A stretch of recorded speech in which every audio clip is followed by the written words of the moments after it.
Hello! Well, we're in quarantine again, so I've made this video for you. Welcome to your first flash lesson.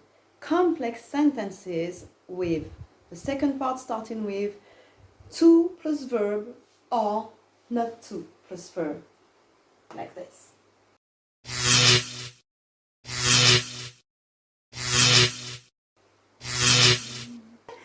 Une phrase complexe, c'est une phrase avec deux propositions. Ça veut dire en fait deux mini-phrases, donc deux verbes, souvent reliés par toutes sortes de choses assez différentes. Vous en avez déjà fait lorsque vous étiez en cinquième, de ce genre-là. The man who is eating here is my uncle. Vous savez, avec les pronoms relatifs, les who, les were, les when. Voilà une phrase complexe. Parce qu'il y a en gros deux morceaux. Il y a d'abord l'information the man is eating. Ouais. Et il y a l'information the man is my uncle. Et on a fusionné tout ça en une phrase, histoire de ne pas faire deux phrases répétitives assez barbantes. Ce qui nous intéresse, ce sont les phrases qui ont leur deuxième partie qui commence par not, to et un verbe, ou juste to et un verbe pour la forme affirmative. Ah, les verbes qui en amènent un deuxième. Il y en a plein, par exemple help ou want, invite, ask. Plein. Je ne veux pas vous en donner plus parce que je ne veux pas que vous ayez l'impression qu'il faut apprendre une liste de verbes par cœur. Non, c'est pas la peine. Ça vient très naturellement. On y va, on voit ça avec le tableau. Here. For example, help. I help you to move out. Donc, premier verbe, aider. Deuxième verbe, déménager. Vous voyez, il y a deux verbes. On ne dit pas juste I help you move out. On a normalement un to ici. Avec want, he wants me to dance.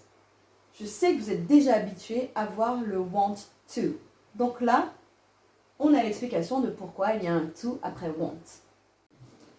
Parfait, ça me fait une excellente transition pour la suite.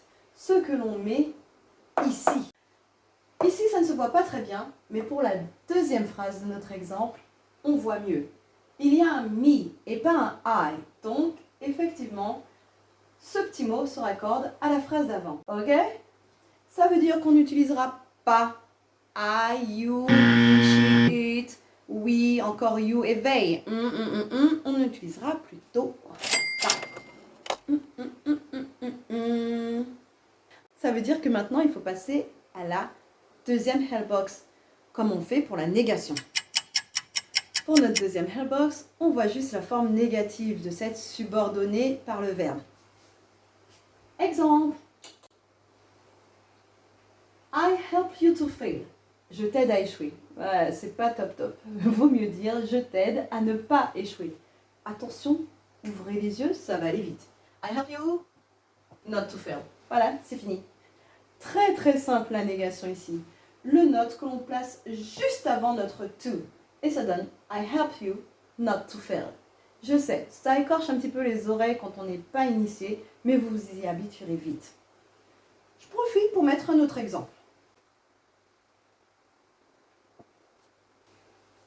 Ici, notre phrase complexe avec les deux parties, les deux verbes. She asked him to read the mail. Pas de problème. Elle lui demande de ne pas lire ce courrier. Vous avez compris? She asked him not to read the mail. Ok? Very easy, the negative form. Maintenant, les questions que j'entends assez régulièrement. Mesdames, pourquoi on ne mettrait pas tout simplement en haut un don't ou un want, si on veut parler de l'avenir? C'est tellement plus simple, en plus on sait déjà faire ça. C'est vrai, mais non, c'est pas la même chose. Si on mettait She didn't ask him to read the mail, ça voudrait juste dire qu'elle ne lui a pas posé la question. Alors que dans ce cas-là, elle lui demande de ne pas ouvrir le courrier. Voyez la différence? C'est juste la deuxième partie de la phrase qui est négative. Voilà. Now, it's time for practice. For the exercise, I've written 2 sentences for you. Just there. Don't hesitate to click on pause write down your answer, take your time, and when you're ready, you come back. It's written in French, and I want you to do it in English. Il nous supplie de ne pas partir. It's sentence number 1. Sentence number 2. Elle, au pluriel, hein, attention, lui demande de partir. Et on va dire que lui demande, c'est féminin. C'est important comme information. Voilà! Let's go. Good work. Ready now? Okay, let's go.